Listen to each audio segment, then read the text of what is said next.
Yes AMJ land holdings limited stock చూడండి ఒకసారి.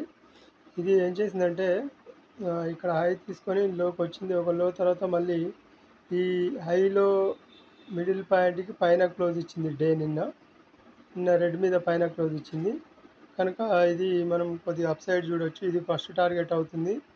ఇది అంటే ఇక్కడ 76 వరకు ఫస్ట్ టార్గెట్. ఆ తర్వాత సెకండ్ టార్గెట్ మళ్ళీ ఇక్కడ 138 వరకు వెయిట్ చేయొచ్చు, హోల్డింగ్లో ఉంచుకోవచ్చు. స్టాప్ లాస్ వచ్చి ఇక్కడే కిందనే స్టాప్ లాస్ పెట్టుకోవచ్చు, ఈ కిందనే. ఒకవేళ లేదు మనకి ఇంకా సేఫ్టీగా స్టాప్ లాస్ కావాలనుకుంటే ఈ నిన్నటి డే ఉంది కదా, నిన్న జూన్ 3 జూన్ 2 కింద స్టాప్ లాస్ పెట్టవచ్చు. ఇది ఇక్కడే ఈ గ్రీన్ క్యాండిల్ కింద స్టాప్ లాస్ పెట్టలేదంటే ఇక్కడ ఈ రెడ్ క్యాండిల్ కింద స్టాప్ లాస్ పెట్టి వదిలేయడమే. 10 పాయింట్స్ బిలోనే ఉంది స్టాప్ లాస్. ఇక్కడ స్టాప్ లాస్ పెట్టి వదిలేస్తే మనకి ఇది ఫస్ట్ టార్గెట్, ఇక్కడ వరకు సెకండ్ టార్గెట్ ఉంటుంది ఖచ్చితంగా. ఓకే, అబ్జర్వ్ చేయండి. అబ్జర్వ్ చేస్తే మీకు కూడా అర్థమవుతుంది. Okay, thank you.